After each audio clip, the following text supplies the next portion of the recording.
Hi, I'm Rachel Kerr-Schneider. Thank you so much for joining me today. I want to share a couple of thoughts with you concerning the boys, my boys, and the Bible. This fabulous mini-series that's been created for television by Roma Downey and Mark Burnett. It aired, I don't know, a couple of weeks ago, I suppose, and I told the boys that instead of devotion, we were going to watch this on TV. And my boys are like, really, Mom? Okay, we know everything about the Bible. We know all these stories. We don't need to sit here and listen to this again. But the fact that it was going to take the place of devotion and it was watching TV, I think kind of, I was able to kind of woo them over. So we sat down and started watching the Bible. And in this first installment, it opens up with Noah in the ark. And he's bouncing around in the water, and the animals are all over the place, and there's quite the turmoil.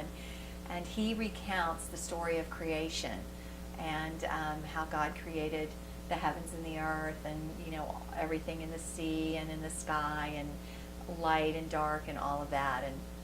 And so it's really a very interesting take on that, and also recounts the story of Adam and Eve in the Garden of Eden. And then we go to the story of Abraham.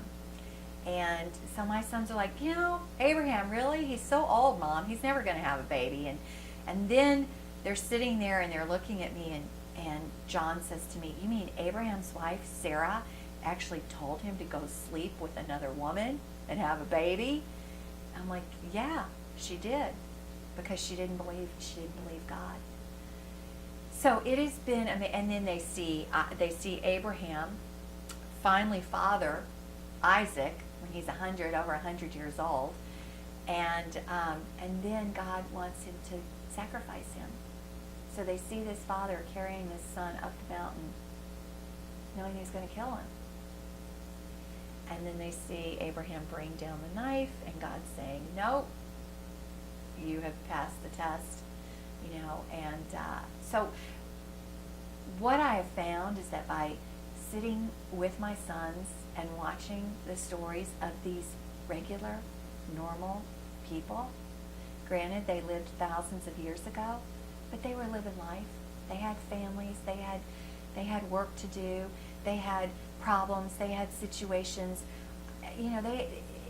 they had daily life that they had to get through.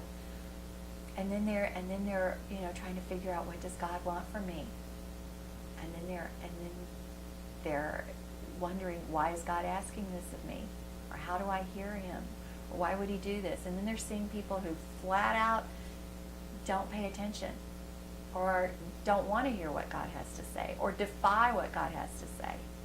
They see Moses out in the wilderness for years and years and years and years. And then they see Moses going back to Pharaoh.